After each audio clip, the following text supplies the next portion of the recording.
जरा इस केस को देखिए जहां मैं एक फोर्स अप्लाई कर रहा हूं और फोर्स के नतीजे में एक डिस्प्लेसमेंट भी प्रोड्यूस हो रहा है, लेकिन फोर्स और डिस्प्लेसमेंट एक डायरेक्शन में नहीं है।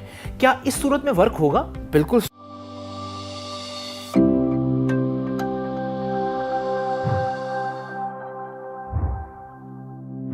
ये लफ्ज वर्क डन हमने बहुत दफा सुना है, लेकिन इसका मतलब क्या है?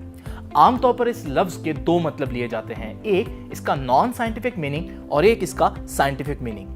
डेली लाइफ में जब आप कोई असाइनमेंट या जॉब परफॉर्म करते हुए बहुत थक जाते हैं तो आप कहते हैं कि I have done a lot of work today.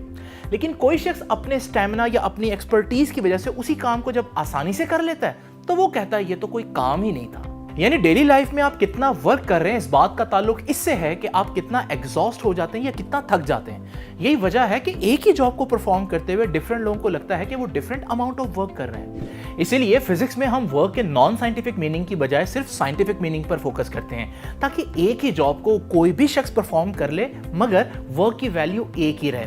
लेकिन ये साइंटिफिक मीनिंग क्या होगा, आइए समझते हैं एक एग्जाम्पल से। ये मेरे पास एक कार्ट है जिसमें एक बहुत हैवी ऑब्जेक्ट मौजूद है और इसको पुल करने के लिए मैंने इसके साथ एक स्ट्रिंग अटैच की है। जब मैं इस कार्ट पर एक फोर्स अप्लाई करूंगा तो ये फोर्स इस कार्ट को अपनी ही डायरेक्शन में डिस्प्लेस करेगी, और जब कोई फोर्स किसी ऑब्जेक्ट को अपनी डायरेक्शन में डिस्प्लेस करे तब हम फिजिक्स में कहते हैं कि वर्क हुआ है।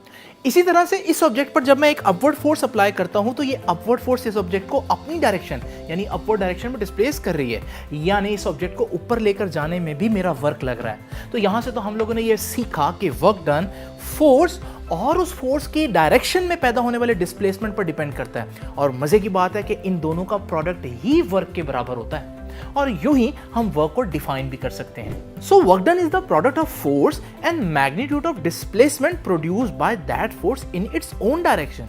वर्क का फार्मूला हमारे सामने है। अगर मैं इस कार्ड पर कोई फोर्स अप्लाई ना करूं तो कितना वर्क होगा? क्योंकि फोर्स जीरो है तो जीरो वर्क होगा।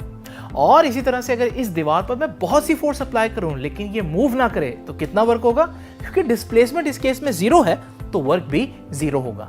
जरा इस केस को देखिए जहां मैं एक फोर्स अप्लाई कर रहा हूं और फोर्स के नतीजे में एक डिस्प्लेसमेंट भी प्रोड्यूस हो रहा है, लेकिन फोर्स और डिस्प्लेसमेंट एक डायरेक्शन में नहीं है।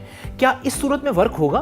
बिल्कुल स्टूडेंट्स, इस सूरत में भी वर्क होगा। लेकिन जब फोर्स और डिस्प्लेसमेंट एक डायरेक्शन में ना हो तो वर्क कैसे कैलकुलेट किया जाएगा, ये हम जानेंगे आने वाली वीडियोज में।